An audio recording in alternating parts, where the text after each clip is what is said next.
الفاتحة. بسم الله الرحمن الرحيم.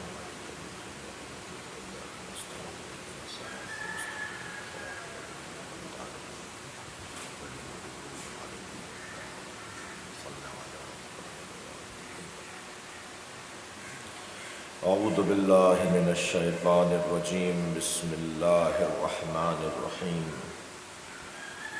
الحمد لله الذي لا يبلغ مدحته القائلون ولا يحصي نعماءه العادون ولا يعدي حقه المجتهدون، الذي ليس لصفته حد محدود ولا نعت موجود ولا وقت معدود ولا أجل ممدود، فترى الخلائق بقدرته ونشر الرياح برحمته. الصلاة والسلام على الرسول المسدد المصطفى الأمجد المحمود الأحمد سيدنا ومولانا ومولى الكونين جد الحسن والحسين وعاني أبا القاسم محمد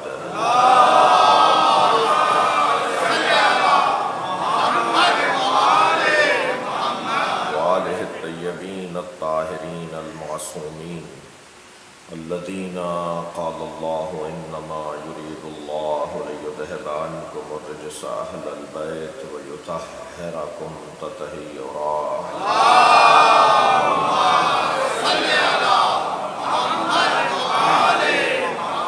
ولعنة الله على أعدائهم أجمعين من يوم عداوتهم إلى قيام يوم الدين. أما بعد، قال الحكيم في قرآن الكريم. بسم الله الرحمن الرحيم. والعصر إن الإنسان لفي خسر إلا الذين آمنوا وعملوا الصالحات وتواصوا بالحق وتواصوا بالصبر.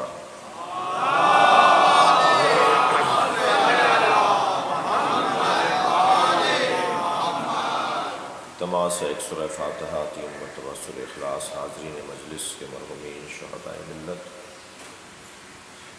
جناب نجم الحسن جعفری صاحب کے تمام مرحومین کی بہن کی آج برسی بھی ہے، محترمہ بلقیس سلطانہ بنت سید علی متقی جعفری رحم اللہ محترم. الفاتحہ. الرحمن الرحیم.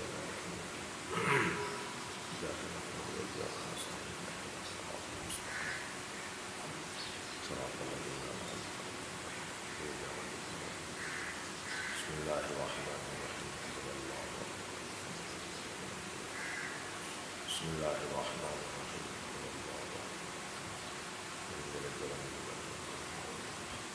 صل على محمد.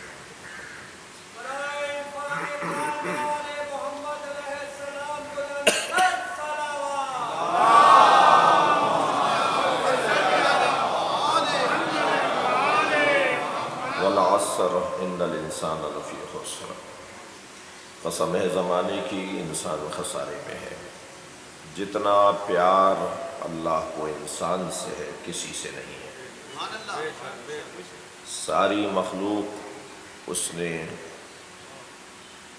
بلکہ ساری کائنات اس نے انسان کے لیے بنائی ہے اور انسان کو اپنے لیے بنایا ہے.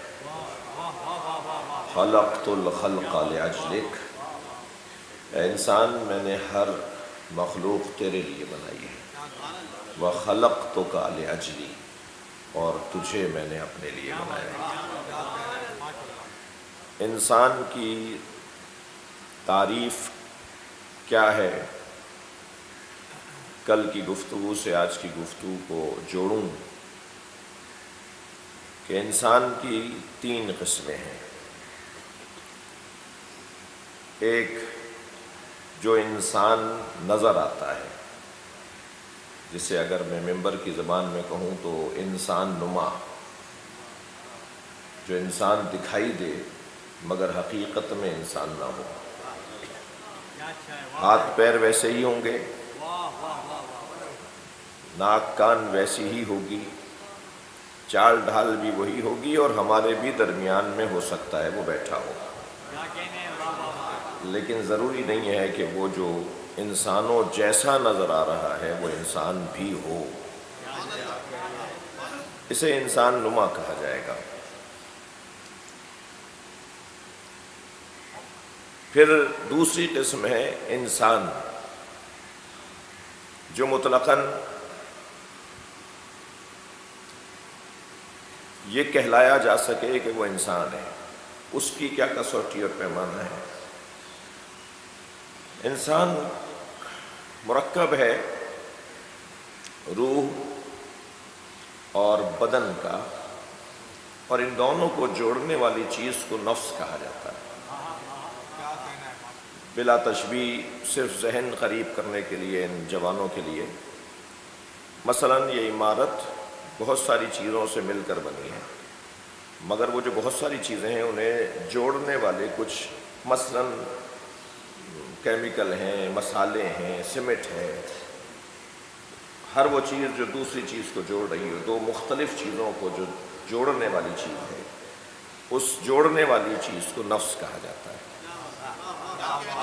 لہٰذا نہ بدن کو موت ہے نہ روح کو موت ہے، جو موت ہے وہ نفس کو ہے۔ کل نفس ذائقۃ الموت۔ بدن، صلوات پڑھ لیں ذرا محمد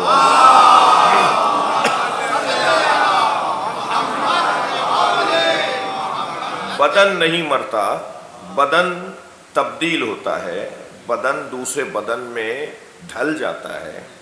خود ہمارا اپنا بدن جب دنیا میں آیا تھا، اور مثلاً آج جو ہے وہ شاید سینکڑوں مرتبہ بدلا ہے، یہ وہ ہے ہی نہیں جو دنیا میں آیا تھا۔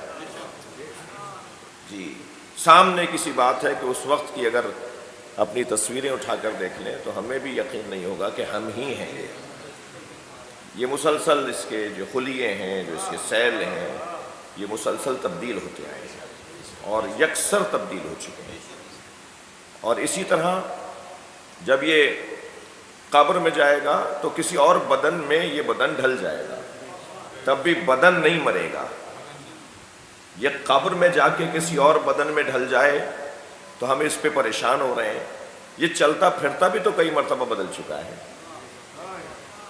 یہ ابھی زندگی جو ظاہری زندگی ہے اس میں بھی تو کئی مرتبہ بدل چکا ہے۔ تو انسان کا بدن نہیں مرتا اور روح بھی نہیں مرتی انسان کی۔ امر رب ہے، بدن میں آنے سے پہلے بھی تھی، بدن میں آنے کے درمیان بھی ہے، بدن سے نکلنے کے بعد بھی رہے گی۔ ایک راکب ہے، ایک مرکب ہے، ایک سوار ہے، ایک سواری ہے۔ یہ جو ہمارا بدن ہے یہ سواری ہے روح کے لیے، روح اس پہ سوار ہے۔ البتہ اللہ نے ایسے بنایا ہے، یہ انسان کبھی کبھی تصرف کر لیتا ہے، کبھی کبھی اپنے بدن کو اپنی روح پہ سوار کر دیتا ہے۔ جب یہ انسان اپنے بدن کو اپنی روح پہ سوار کر دیتا ہے تو وہی انسان ہے جو انسان نظر آتا ہے، حقیقت میں جانور ہے۔ اور یہ میں نہیں کہہ رہا، یہ قرآن کے الفاظ ہیں۔ لَهُمْ آذَانٌ لَا يَسْمَعُونَ بِهَا، ان کے لیے کان تھے وہ سنتے نہیں تھے، سنتے نہیں ہیں۔ لا يسمعون بها، سنتے نہیں ہیں، سنتے نہیں، سنیں گے نہیں، یعنی فعل مضارع کی جو کیفیت ہے۔ لہم اعین لا یبصرون بها، لہم قلوب لا یفقهون بها، دل ہم نے ان کو دیے، ان کے لیے دل ہیں مگر یہ تو سمجھتے ہی نہیں ہیں۔ جی، اولئک کالانعام بل هم اضل۔ پھر اللہ، یہ جو لہجہ ہے نا اللہ کا، یہ جو الفاظ ہیں، اس کا لہجہ تو خیر وہی بتائیں گے جو اللہ کا لہجہ جانتے ہیں۔ تبھی قرآن مجید کی تلاوت کرنے کے لیے نبی کو بھیجا ہے۔ ہر عربی جاننے والا قرآن کی تلاوت نہیں کر سکتا، بلکہ قرآن کی تلاوت کے لیے اسے بھیجنا ضروری تھا جو اللہ کے لہجے سے آشنا ہو۔ صلوات پڑھ لیں ذرا محمد وعلى محمد۔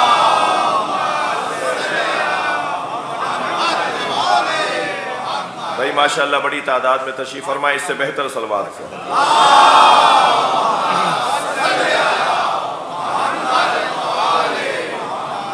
لہذا وہ جو انسان انسان نما تو جس کے بارے میں قرآن اس انداز سے بات کر رہا ہے. پھر انسان کے لیے کیسے کیا کسوٹی کیا پیمانہ ہے کہ یہ انسان ہے.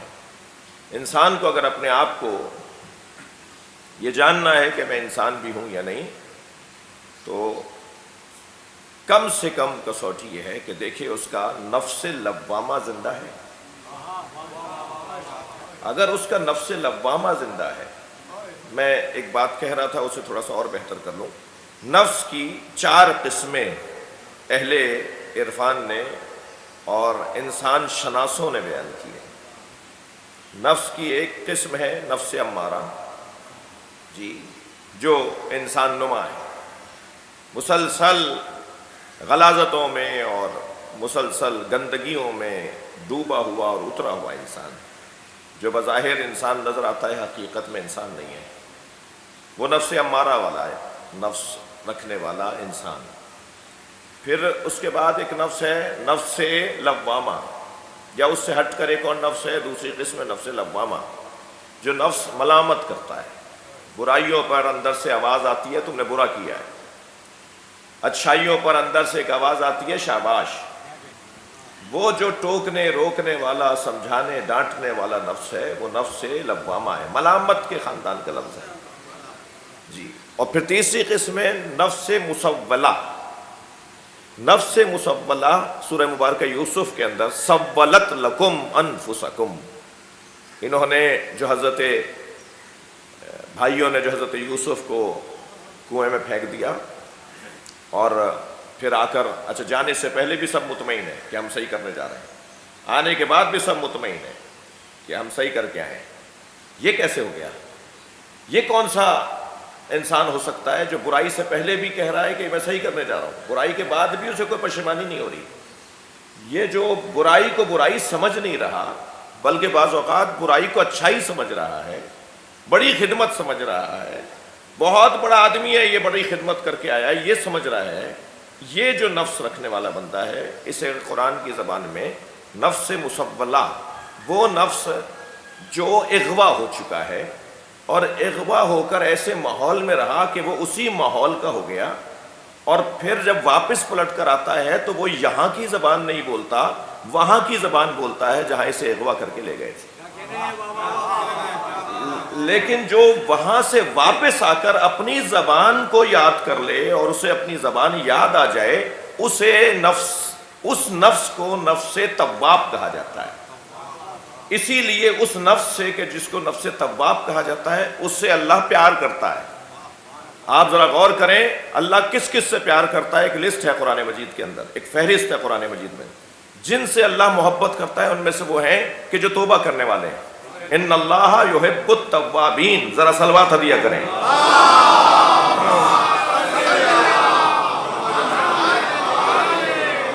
اللہ توبہ کرنے والوں سے محبت کرتا ہے. یا اللہ، اور نہیں ہے جو عبادت گزار ہیں، اور نہیں ہے جو بڑے بڑے انسان ہیں، جو صحیح انسان ہیں. بہت سے لوگوں، بہت سے اچھے کام کرنے والوں کے لیے اللہ نے نہیں کہا کہ میں ان سے محبت کرتا ہوں، لیکن توبہ کرنے والے کو اللہ کہہ رہا ہے میں توبہ کرنے والے سے محبت کرتا ہوں. اللہ کے 4 ہیں مگر محبت انہیں اس سے زیادہ ہے جو اغوا ہو کر چلا گیا تھا اور پلٹ کر دوبارہ ان کی آغوش میں آ گیا ہے. اللہ توبہ کرنے والوں سے پیار اس لیے کرتا ہے کہ یہ چلا تو وادی شیطان میں گیا تھا، شیطان نے اسے اغوا کر لیا تھا، یہ پلٹ کر واپس آیا ہے، اپنا گھر بھولا نہیں ہے. یہ جو اپنا گھر، صلوات پڑھ لیں ذرا نبی کی ذات میں.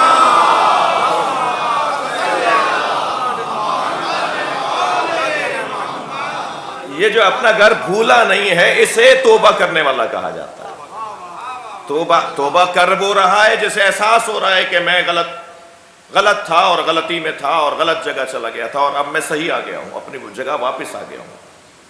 یہ جو نفس مسولہ ہے یا مسولہ، دونوں استعمال کے مطابق زیر اور زبر کا فرق آئے گا. یہ جو نفس مسولہ ہے یہ وہ ہے کہ جس کو برائیاں اب برائیاں نہیں لگتی، بری چیزیں اب بری نہیں لگتی ہیں، بلکہ بعض اوقات بری چیزوں کو وہ اچھا سمجھ رہا ہوتا ہے اور اسی کو وہ خدمت سمجھ رہا ہوتا ہے، اسی کو وہ دین سمجھ رہا ہوتا ہے. اسی کو وہ انسانیت سمجھ رہا ہوتا ہے، وہ اغوا شدہ. اچھا، شیطان کا کام یہ ہے کہ اسے اتنا سجا سجا کر اس کے آگے رکھتا ہے کہ وہ برائیاں اسے اچھائیاں لگنے لگتی ہیں. جب برائیاں اچھائیاں لگنے لگیں تو پھر یہ نفس مسولہ ہے اور خطرناک. وہ بھائی حضرت یوسف کے ساتھ جو کر رہے تھے وہ اپنی دانش میں بہت بڑا کام کر رہے تھے. وہ سب متفق تھے کہ ہم ٹھیک کر رہے ہیں، اور بعد میں بھی وہ تو حضرت یعقوب کا بار بار رونا، حضرت یعقوب کا مسلسل گریہ کرنا انہیں بالآخر یہاں تک لے آیا کہ ہم نے غلطی کی ہے. مجھے یہیں ایک جملہ کہنے دیجئے، جنہوں نے امام حسین کو قتل کیا تھا وہ مارنے کے بعد تکبیر بلند کر رہے تھے، اور اہل بیت نے ہمیں جو ہر سال اور ہمیشہ حسین پہ رونے کا حکم دیا ہے، اس لیے روتے رہو حسین پر کہ جنہوں نے غلطی کو صحیح سمجھ کے انجام دیا تھا وہ اپنے گھر واپس آ جائیں، انہیں احساس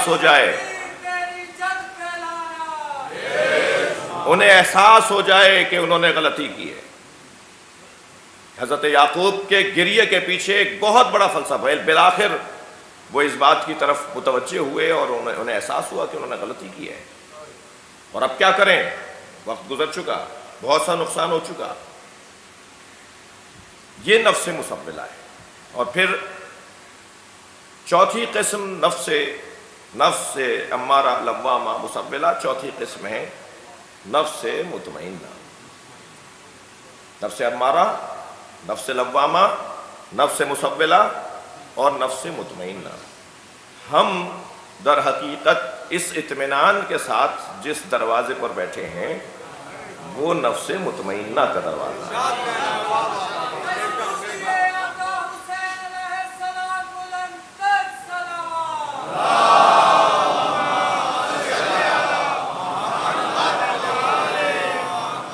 تو عزیزو، کم سے کم جو عرض کرنا چاہ رہا تھا وہ یہ کہ کم سے کم انسان ہونے کی کسوٹی نفس لوامہ کا ہونا ہے.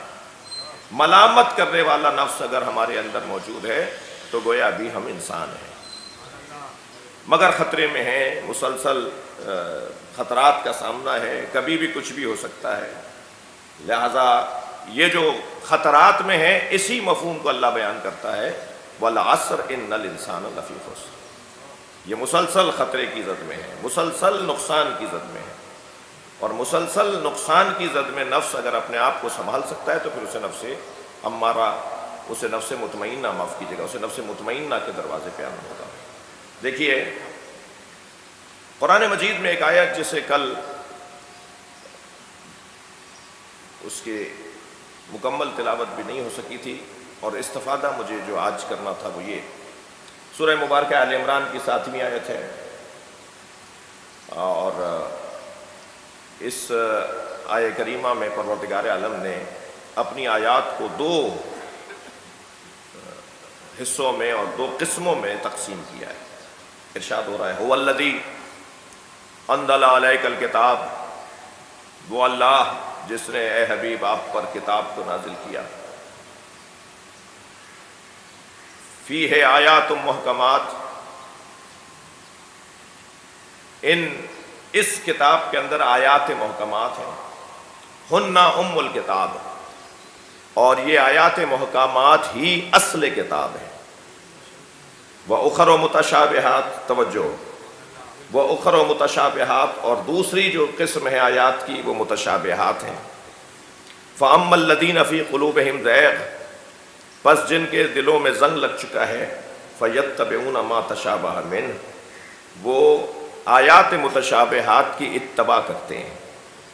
یہ لفظ اتباع کل آپ کے ذہن میں ہوگا کہ ہم چاہ رہے تھے کہ اس کے اوپر تھوڑا سا غور ہو. یہ لفظ اتباع ہے، یہ اطاعت سے ہٹ کر ہے. اطاعت اقوال میں ہے، اتباع افعال میں ہے. قرآن کی اللہ نے 2 طرح کی آیتوں کا تذکرہ کیا ہے. سورہ آل عمران ہے، آیت نمبر 7 ہے. آیات محکمات اور آیات متشابہات. جن کے دلوں میں زنگ لگ چکا ہے، بھائی آپ کی توجہات قابل رشک ہیں، بحث بھی انتہائی خشک اور سنجیدہ ہے اور جس کا تقاضا یہ ہے کہ توجہ ایک لمحے کے لیے بھی دور نہیں ہو پائے، تو میری بات اور میری محنت سوارت ہو پائے گی۔ جی، اتباع کا لفظ ہے، اطاعت کا لفظ نہیں ہے۔ اقوال میں اطاعت اور افعال میں اتباع، یہ اگر آیات سے مراد لفظی کلام ہی ہے بس، تو پھر یہاں یہ لفظ اطاعت کا آنا چاہیے تھا۔ کلام اللہ کا ہے، مجھے اپنے رخ کو، فکری رخ کو ٹھیک کرنا ہوگا، کلام یہی ہے جو ہے۔ یہاں افعال کی بات ہو رہی ہے، یعنی کچھ اللہ کے ایسے بندے ہیں جو محکمات میں سے ہیں، کچھ ایسے ہیں جو متشابہات میں سے ہیں۔ اللہ کے بندوں میں دو طرح کے بندے ہیں۔ میں اپنے مضمون کا لفظ استعمال کروں، اللہ کے نزدیک انسان دو طرح کے ہیں، وہ انسان جو محکم انسان ہے، وہ انسان جو متشابہ انسان ہے۔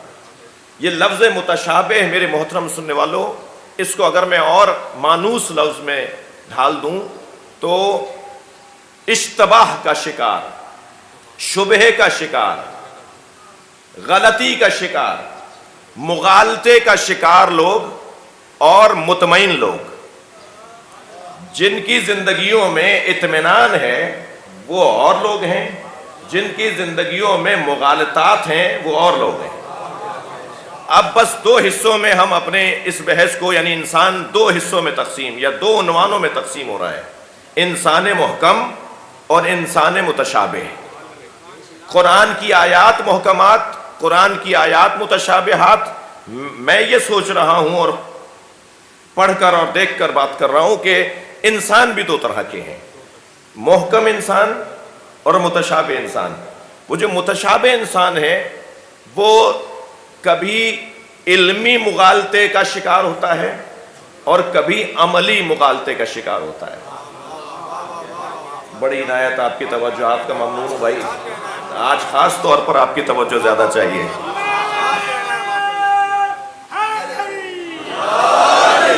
وہ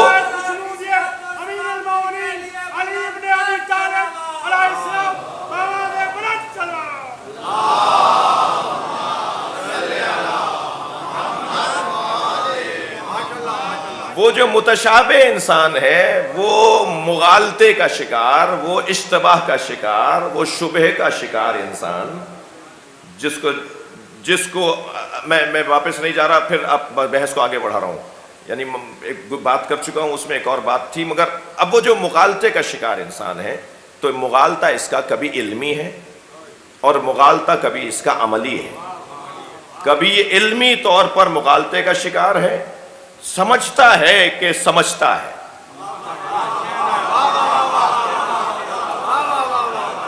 لفظ اور بدلتا ہوں، نہیں جانتا کہ نہیں جانتا،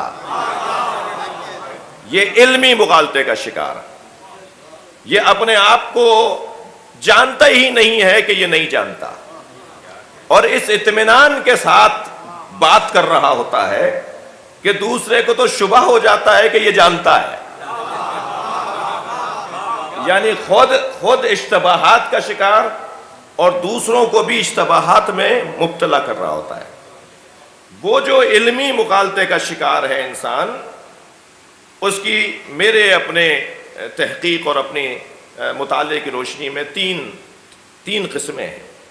ایک وہ جو خود محور ہے، اسیر ذات ہے، جی، خود محور، خود پرست، جو اپنے علاوہ کسی اور کو دیکھتا ہی نہیں ہے، اسے اپنی ذات کے علاوہ کوئی اور نظر ہی نہیں آتا، اور وہ جب خود محور ہوتا ہے تو سب چیزوں کو اپنے مطلب میں ڈھالتا ہے، خود کو تبدیل کرنے اور بہتر کرنے کا اسے نہ صرف جذبہ نہیں ہوتا، اسے احساس نہیں ہوتا، اسے سوچ نہیں ہوتی۔ یہ جو خود محور ہے، یہ جو خود کا اسیر ہے، اسے علامہ اقبال نے 6 مصروں میں یاد کیا ہے۔ علامہ اقبال کہتے ہیں، ہند میں حکمت دی کوئی کہاں سے سیکھے۔ اب کیونکہ وہ ہندوستان کا زمانہ تھا تو انہوں نے ہند بول دیا، میں پاک بھی بول سکتا ہوں۔ اور وزن سے بھی مصرع نہیں نکلے گا۔ پاک میں حکمتیں دی کوئی کہاں سے سیکھے، نہ کہیں لذت کردار نہ افکار عمیق۔ ہند میں پاک میں حکمتیں دی کوئی کہاں سے سیکھے، نہ کہیں لذت کردار نہ افکار عمیق۔ ان غلاموں کا یہ مسلک ہے کہ ناقص ہے کتاب۔ اب یہ کسی اور کے غلام نہیں، یہ اپنے غلام ہیں، یہ اسیر ذات ہے۔ ان غلاموں کا یہ مسلک ہے کہ ناقص ہے کتاب، کہ سکھاتی نہیں مومن کو غلامی کے طریق۔ ان غلاموں کا یہ مسلک ہے کہ ناقص ہے کتاب، کہ سکھاتی نہیں مومن کو غلامی کے طریق۔ خود بدلتے نہیں قرآن کو بدل دیتے ہیں، خود بدلتے نہیں قرآن کو بدل دیتے ہیں۔ ہوئے کس درجہ فقیہان حرم بے توفیق۔ یہ جو اسیر ذات ہے، یہ جو خود محوری کا شکار ہے، یہ مغالطہ علمی میں مبتلا ہے، یہ شبہ علمی میں مبتلا ہے۔ دوسری قسم وہ جہل مرکب کا شکار ہے، وہ جاہل مرکب جو نہیں جانتا کہ نہیں جانتا، جو جانتا ہے کہ نہیں جانتا۔ یہ سعدی نے تقسیم کی ہے نا، سعدی شیرازی کی تقسیم ہے یہ سعدی شیرازی نے تقسیم کی ہے کہ انسان کی قسمیں کون کون سی ہیں۔ ایک وہ ہے کہ جو جانتا ہے کہ وہ نہیں جانتا، جی، ایک وہ ہے جو نہیں جانتا کہ وہ نہیں جانتا، ایک وہ جو جانتا ہے کہ نہیں جانتا۔ جی، یہ جو نہیں جانتا کہ نہیں جانتا، یہ انسان جہل مرکب کا شکار ہے۔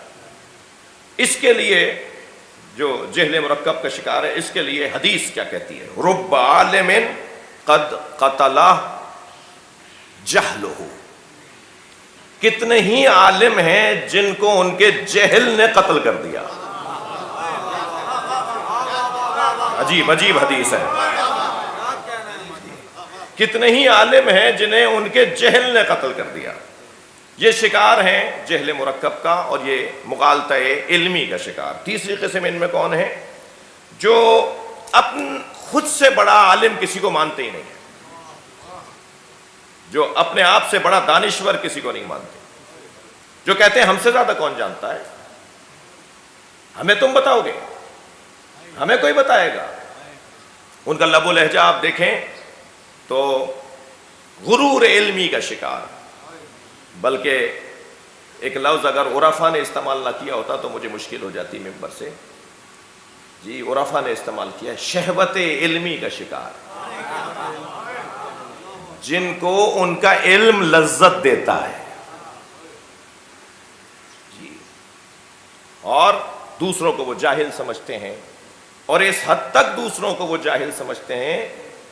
بھائی بہت زیادہ ایسی گفتگو ہو رہی ہے کہ میں ایک آدھ دو دوستوں کو دیکھ رہا ہوں کہ وہ ذرا تھکن کا شکار ہیں۔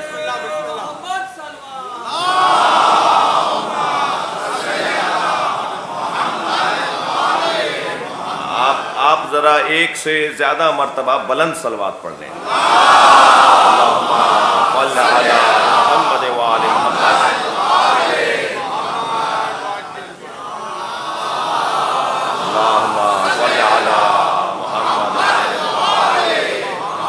برکتیں نازل ہوں گی ایک اور صلوات۔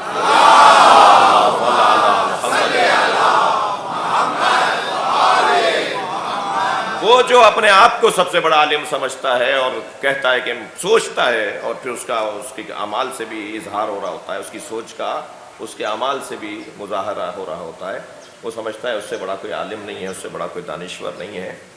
وہ اس کی تسلی کے لیے، بلکہ تسلی تو میں نے اس کا ادب کر لیا، اسے آئینہ دکھانے کے لیے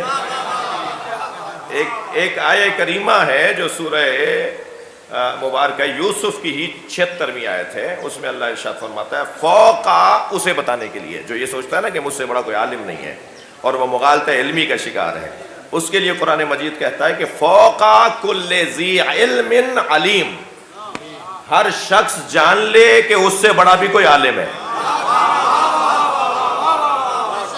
اور جب وہ شخص یہ جان لے گا کہ اس سے بھی بڑا کوئی عالم ہے تو اس کا یہ غرور مٹ جائے گا، اور یہ غرور علمی اسے مبتلا جہل کر رہا ہے۔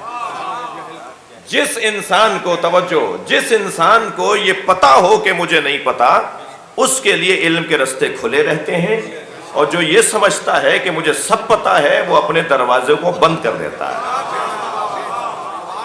لہذا ہمیشہ مجھے یہ سوچنا ہوگا کہ مجھ سے بھی بڑا کوئی عالم ہے۔ فوق کل ذی علم علیم، ہر صاحب علم سے ایک بڑا عالم موجود ہے۔ بھائی آپ کی میری ہماری کیا حیثیت جسے اللہ نے پیکر علم بنایا ہو۔ اللہ اپنے علم کا اظہار کاغذوں پر نہیں کرتا، اللہ نے اپنے علم کا اظہار پیکروں پر کیا ہے جنہیں آل محمد کہا جاتا ہے۔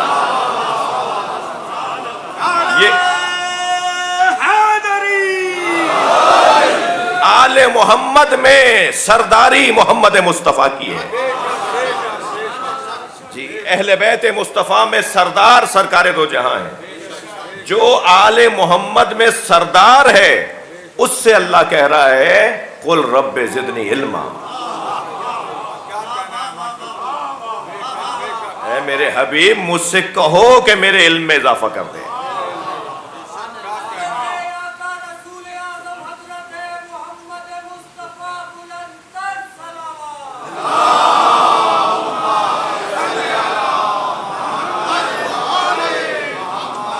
ممنون ہوں آپ کی توجہات کا۔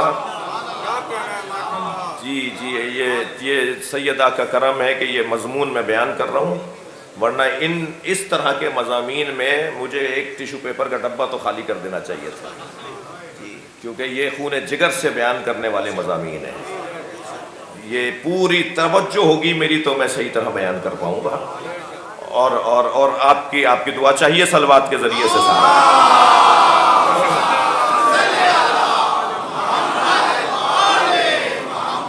یہ شخص کے جو مغالطہ علمی کا شکار ہے،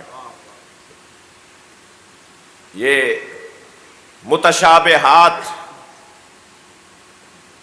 جنہیں قرآن مجید نے متشابہات کہا ہے، کبھی یہ مغالطہ عملی کا شکار ہے۔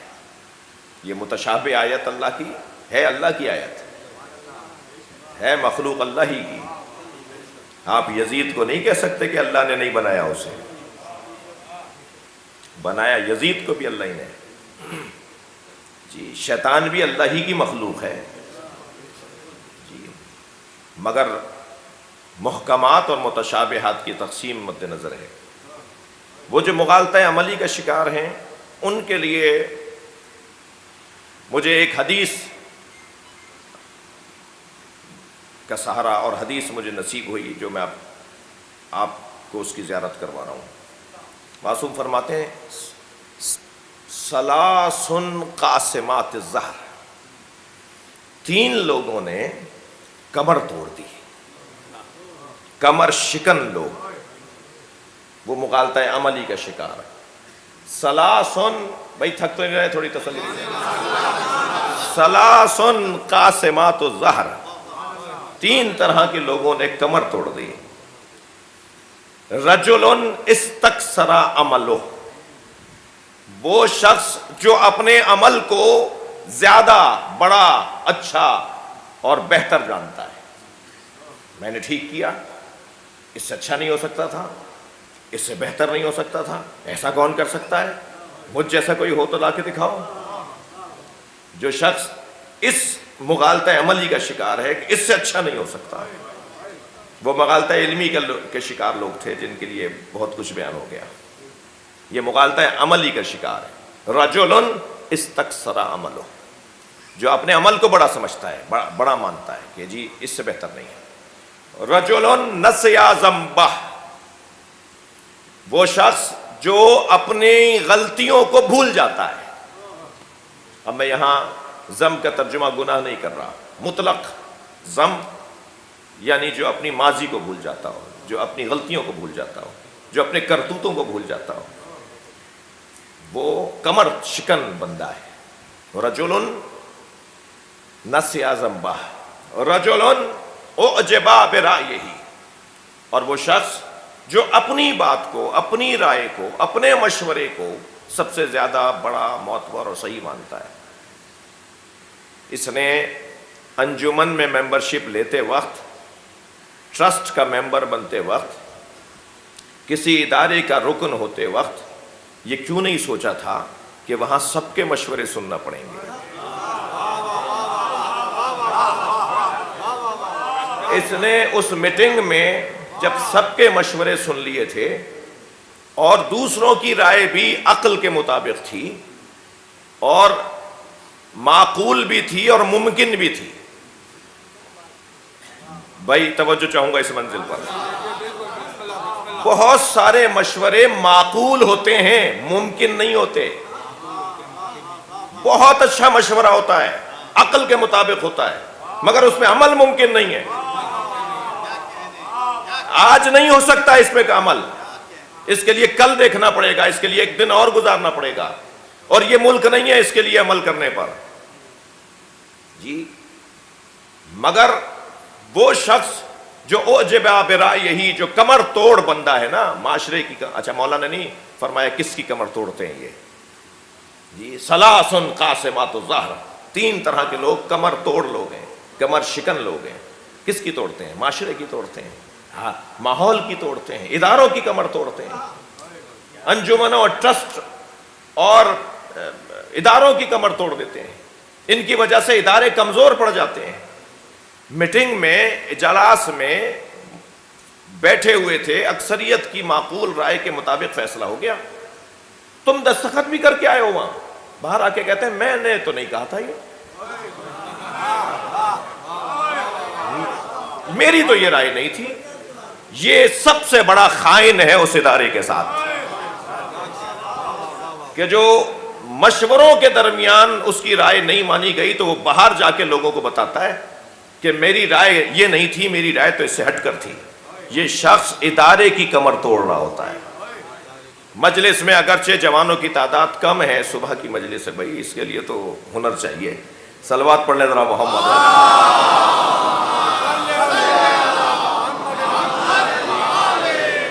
مگر بہرحال بعد میں ریکارڈ دیکھیں گے، بعد میں مجلس سنیں گے، اور آج بھی اس وقت بھی ماشاءاللہ ہیں، ایک اچھی تعداد ہے، مناسب تعداد ہے، صحیح تعداد ہے۔ ان سے میں گزارش کروں گا کہ یہ خطرات ہمارے معاشرے کو جو پریشانیوں کا سامنا ہے، جو الجھنوں کا سامنا ہے، ان میں سے اس کے جو اسباب ہیں، اس کے جو وجوہات ہیں، ایک وجہ یہ ہے کہ ادارے کمزور پڑتے ہیں جب وہ باہر جا کر اپنی رائے جو اندر بتا کر آیا اور وہ رائے کامیاب نہیں ہوئی، اس کی نہیں مانی گئی، وہ پھر جگہ جگہ کہتا ہے کہ میں نے تو یہ نہیں کہا تھا، میں تو اس کو نہیں مانتا، میری رائے تو اس سے ہٹ کر تھی۔ اسے سوچنا چاہیے تھا کہ یہ ممبرشپ اس نے لی کیوں تھی، اسے سوچنا چاہیے تھا یہ ٹرسٹی بنا کیوں تھا۔ اگر اس نے اس ادارے کا حصہ خود کو بنایا ہے تو اس کے کچھ قوانین ہیں، اس کے کچھ اصول ہیں، اور ان اصولوں کے خلاف یہ جب جاتا ہے تو یہ اس ادارے کو کمزور بنا رہا ہوتا ہے۔ یہ مغالطہ عملی کا شکار لوگ، عزیزو، ان دونوں کا علاج کیا ہے؟ صلوات پڑھیں ذرا محمد وآلہ۔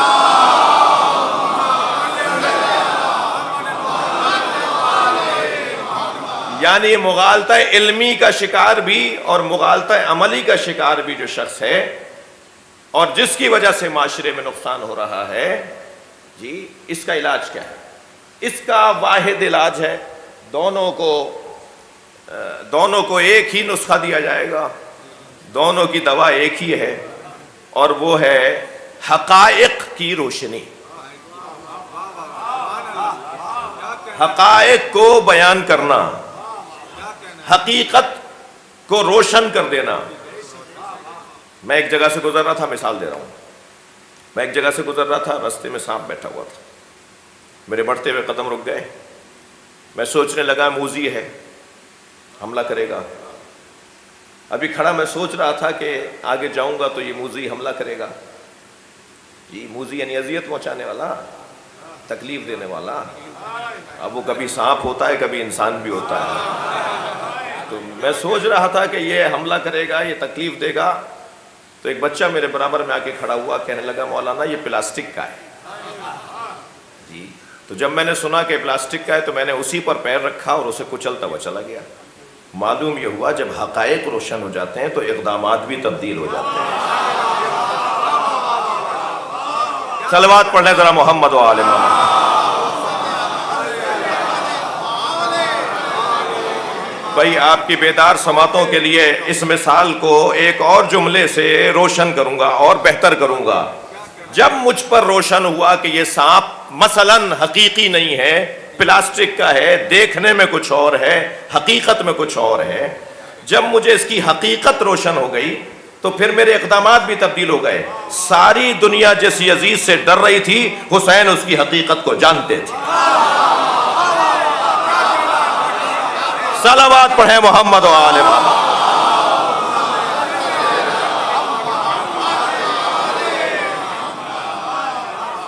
مغالطہ عملی اور مغالطہ علمی کا شکار لوگوں کا حل حقیقت آشنائی اور حقیقت کھلنا اور حقائق کا روشن ہونا ہے۔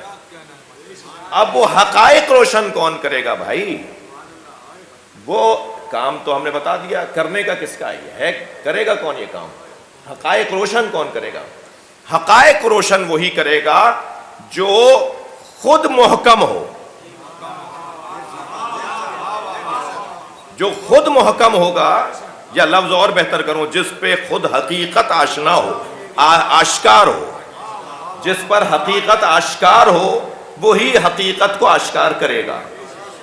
یعنی جس کی چشم جان دیکھتی ہو، چشم سر نہیں، یہ والی دو آنکھوں سے دیکھنے والے دھوکہ کھاتے ہیں۔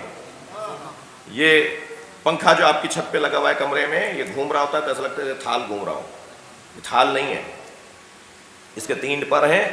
یہ سرعت سیری کی وجہ سے، یہ تیز گھومنے کی وجہ سے یہ تھال لگ رہا ہے۔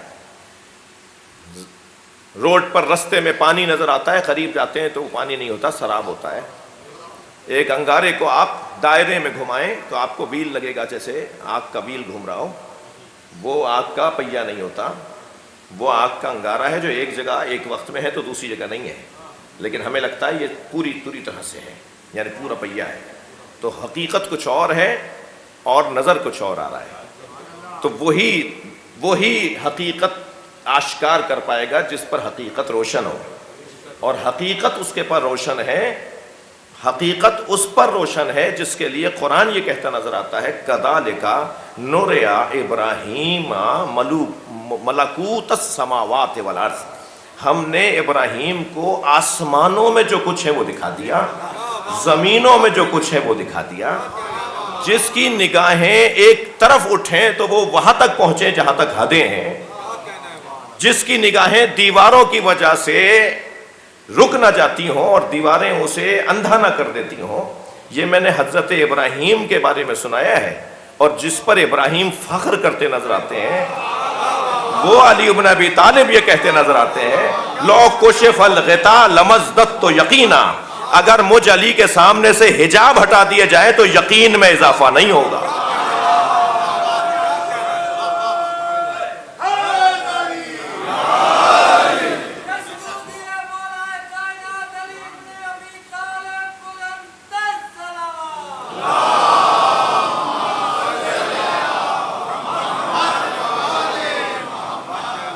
جن پر حقائق روشن ہیں، جو حقیقت بین ہیں، جو وہ سنتے ہیں جو ہم نہیں سنتے، جو وہ دیکھتے ہیں جو ہم نہیں دیکھتے، ہمیں جو چیزیں نظر نہیں آتی وہ انہیں نظر آ رہی ہوتی ہیں، وہ جو آیات محکمات میں سے ہیں، محکم وجود جن کا ہے، وہی ان متشابہات کی اصلاح کریں گے۔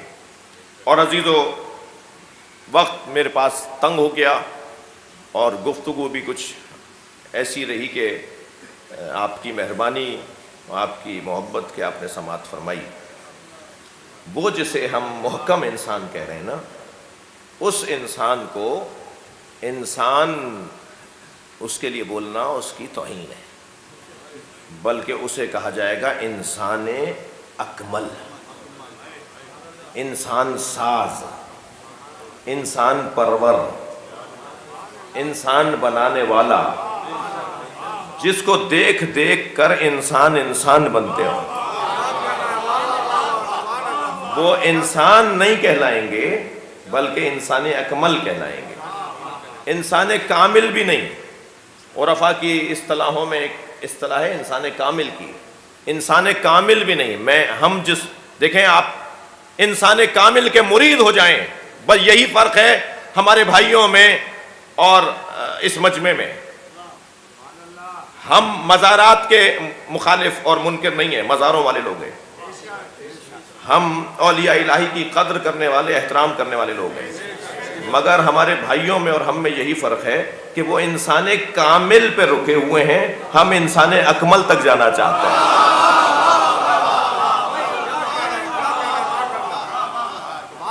مالک اشتر انسان کامل، حضرت سلمان فارسی انسان کامل، ابو ذر غفاری رضوان اللہ تعالی علیہم انسان کامل، مگر علی انسان اکمل، حسین مولا انسان اکمل۔ ایک صاحب کہنے لگے جی حضرت عبداللہ شاہ غازی کے مزار پہ آپ کم جاتے ہیں، آپ سے مراد میرے قبیلے کے لوگ۔ تو میں دفاع نہیں کر رہا، صحیح نہیں کرتے، جانا چاہیے، مگر یہ تو اس معیار کے لوگ ہیں، جب چاہیں ٹکٹ بنوائیں، ویزا لگوائیں اور نجف چلے جائیں۔ جو ہر ہفتے مولا علی کو سلام کرنے جاتا ہو، جو جا سکتا ہو ہر مہینے امام حسین کو سلام کرنے، تو یقیناً انسان کامل کا احترام ہونا چاہیے، مگر یہ تو انسان اکمل تک پہنچ رکھتا ہے۔ اس کا تو ذوق ہی کچھ اور ہے۔ میں جس زاویے سے بات کر رہا ہوں، اللہ کرے میری بات میں کہیں شبہ نہ آ جائے، جو اس کا ذوق ہے، جو اس کا ذائقہ روح ہے، اس کا ذائقہ روح انسان کامل پہ نہیں رکا ہوا۔ اسے تو تسکین ہی نہیں ہوتی جب تک کربلا نہ چلا جائے۔ اس کی روح کا معیار اونچا ہو چکا ہے۔ ہاں نہیں جا پا رہے تو کہیں ایسا نہ ہو کہ یہاں بھی غفلت ہو جائے۔ وہاں نہیں جا رہے، کراچی کے مومنین پرسہ دے رہے ہیں، تو کراچی میں، پاکستان میں 2 ہستیاں ہیں جن کے گھر کا غم ہے،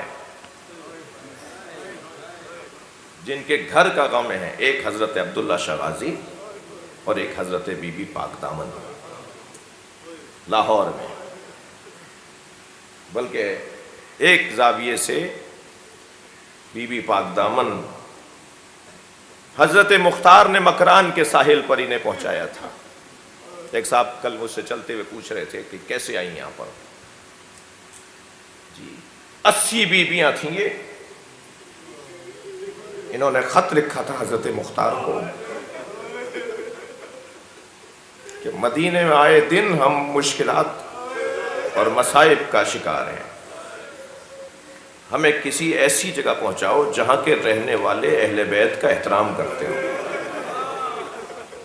تو انہیں سندھ پہنچایا گیا تھا۔ اس وقت میں سندھ کوفے سے، کوفے کی مینجمنٹ، کوفے کی مدیریت، کوفے کا گورنر سندھ کو دیکھتا تھا، اور سندھ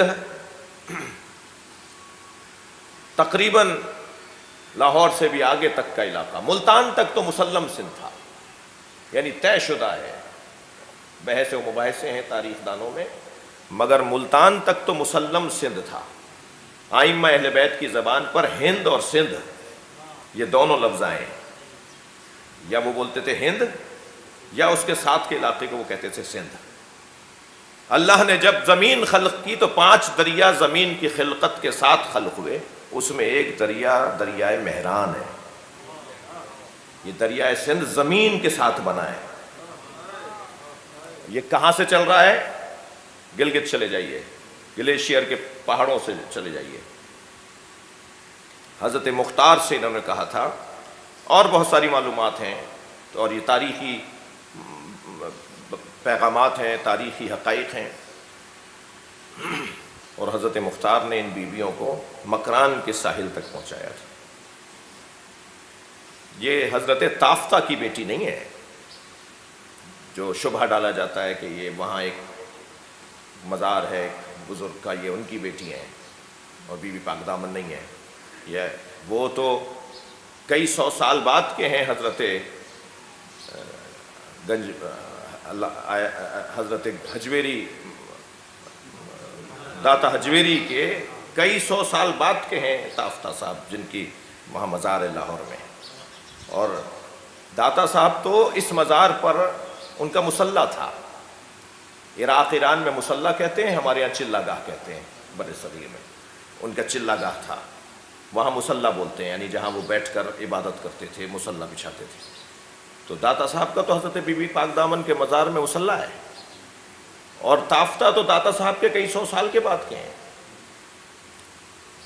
اور وہ یہاں بیٹھ کر توسل کیا کرتے تھے مولا علی کی بیٹی سے۔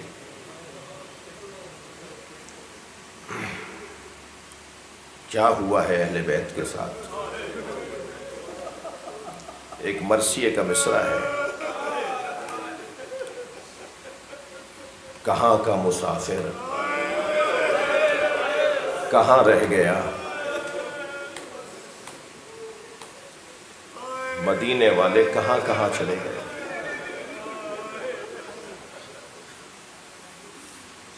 مولا علی کے بیٹے بھی علی تھے، مگر مولا علی کی بیٹیوں کا کام بھی حسینی ہے، حسنی ہے۔ جناب رقیہ بنت علی جو لاہور میں ہیں، میں کل کی مجلس میں کہہ چکا اور دستاویز بھی موجود ہے، مستند محکم ادارہ حرم امام رضا نے تحریر دی ہے اس مزار کی تصدیق پر، تصدیق کی ہے، تائید کی ہے کہ یہ مزار جناب رقیہ بنت علی کا ہے، یہ ان چھوٹے چھوٹے 2 بچوں کی ماں ہے جن کے جنازے ماں نے نہیں دیکھے،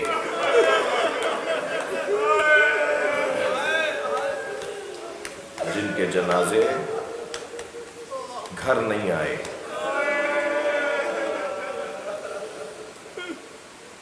یہ حضرت عباس کی بہن ہے، آج 5 محرم ہے،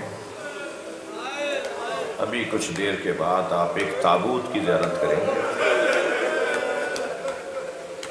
ظاہراً 2 تابوت، بڑا جگر ہے جناب زینب کبریٰ کا، شریکت الحسین بی بی، عالمہ غیر معلمہ بی بی، عقیلہ بنی ہاشم بی بی۔ جب مصیبتیں بڑھنے لگے نا تو عقل کا کمال پر ہونا یہ اہل بیت کا کمال ہے۔ عقیلہ، عقیلہ، عاقلہ نہیں، عقیلہ، جس لہجے میں قمر بنی ہاشم بولا جاتا ہے نا، اسی لہجے میں عقیلہ بنی ہاشم بولا جاتا ہے۔ جس کمال حسن پر حضرت عباس فائز تھے، کمال فہم و فراست پہ جناب زینب فائز ہے، جس کی دلیل دوں، خیمے جل رہے تھے، سر سے چادر اتر چکی تھی، بھائی بھتیجوں بچوں کے لاشیں دیکھ چکی تھیں، اور بھائیوں میں بھی ایسے بھائی کا لاشا کہ جسے جناب زینب اپنے لیے سب کچھ سمجھتی تھی۔ آپ کی آوازیں بلند ہو رہی ہیں۔ جب 11 محرم کو امام حسین کے لاشیں پہ آئی تھی نا، تو امام سجاد سے کہا تھا، زین العابدین دیکھ رہے ہو میرے بھائی کے بدن پہ دھوپ آ گئی ہے اور میرے سر پہ چادر نہیں ہے۔ فرمایا میں 3 سال کی تھی، کم سن تھی، اپنے گھر کے صحن میں سو رہی تھی، تو میں نے محسوس کیا کہ سارے صحن میں دھوپ آ گئی ہے مگر میرے اوپر سایہ ہے۔ تو میں نے پہلو بدل کے جب دیکھا تو یہی بھائی تھا جو چادر پکڑے کھا رہا۔ اب بتاؤ یہ زینب کہاں صبر کرے؟ حسین کے بدن پہ دھوپ آ گئی ہے۔ اجرکم اللہ، اجرکم اللہ۔ اللہ آپ کو کسی غم میں نہ رلائے سوائے غم اہل بیت میں، ہمیں رونے رلانے والوں میں قرار دے۔ گزارش کروں گا جب مجلس میں بیٹھے، میں بچوں اور جوانوں سے کہہ رہا ہوں تو تکلف کر کے نہیں رویا کرو۔ خاص طور پر آج تو اس بی بی کے بچوں کا ذکر ہے جس بی بی نے اپنے بچوں پہ گریہ نہیں کیا۔ کیا جناب زینب کے سینے میں ماں کا کلیجہ نہیں تھا؟ اون و محمد کے کٹے ہوئے سر دیکھتی تھی نا تو اپنا چہرہ موڑ لیتی تھی، اس لیے کہ اگر زینب کی آنکھوں میں جناب رباب نے آنسو دیکھ لیے، اجرکم اللہ، اجرکم اللہ، اگر بی بی ام لیلہ نے بی بی کی آنکھوں میں آنسو دیکھ لیے تو پھر ان کے لیے سہارا کون بنے گا؟ اجرکم اللہ۔ بار بار آ رہے ہیں نواسے، بار بار آ رہے ہیں مولا علی کے نواسے، مولا حسین کے بھانجے، جناب زینب کے بچے ماموں ہمیں شہادت کا موقع، قربانی کا موقع دے دیں، ہمیں بھی موقع دے دیں کہ ہم اپنی جانوں کو قربان کر رہے ہیں۔ اور امام حسین یہ کہہ کے لوٹا دیتے ہیں کہ کچھ دیر کے بعد آنا، ابھی وقت نہیں آیا، تم بہت کم سن ہو، تم اپنے ماں کا سہارا ہو، اپنی ماں کے ساتھ آئے ہو۔ تو کہتے ہیں کہ جناب زینب دونوں بچوں کو لے کر آئیں اور کہا بھائی اگر کل ماں زہرا نے پوچھ لیا اے زینب میرا بچہ مارا گیا، بھائی اون و محمد کو جانے کی اجازت دے دیجئے۔ اب دونوں شہزادوں کو اللہ آپ کے بچوں کو سالم رکھے، اور جن گھروں میں ان عمروں کے بچے ہیں نا ان گھروں کی رونقیں بھی کچھ اور ہیں۔ دونوں شہزادوں کو امام حسین نے تیار کیا، حضرت عباس نے سوارا، گھوڑوں پر بٹھا کر روانہ کیا، اور جب روانہ ہو رہے تھے تو ماں ایک نصیحت کر رہی تھی، خبردار دیکھو پانی نہ پی لینا، یاد رہے کہ تمہارے ماموں پیاسے ہیں، سکینہ پیاسی ہے، علی اصغر پیاسا ہے۔ اجرکم اللہ، اجرکم اللہ۔ دونوں شہزادے میدان کربلا میں اپنے جہاد کو پیش کر رہے ہیں، اور جہاد کرتے ہوئے خبر آئی جناب زینب تک کہ دونوں نہر کی طرف گئے ہیں۔ تو جناب زینب نے حضرت عباس کو بلا کے کہا عباس مجھ پر ایک احسان کرو، میدان میں جا کر ذرا اون و محمد کو یہ بتا دو کہ حسین پیاسے ہیں، کہیں پانی پا کر تم پانی پی نہ لینا۔ حضرت عباس نے خود کو وہاں پہنچایا جہاں تک حضرت عباس کی آواز جائے، آواز دے کر کہا اون و محمد تمہاری ماں پریشان ہے، اور آقازادی یہ کہہ رہی ہیں کہ خیال رہے کہ علی اصغر پیاسا ہے۔ دونوں شہزادے لڑتے لڑتے نہر کے کنارے پہنچنے کے باوجود پیاسے رہے۔ ماں کا حکم ہے، وفا کا تقاضا ہے۔ آپ رو رہے ہیں، میں ایک جملہ کہہ دوں، حضرت عباس کا پانی پا کر نہ پینا بہت بڑے جگر کی بات ہے۔ یہاں تو یہ چھوٹے چھوٹے بچے ہیں،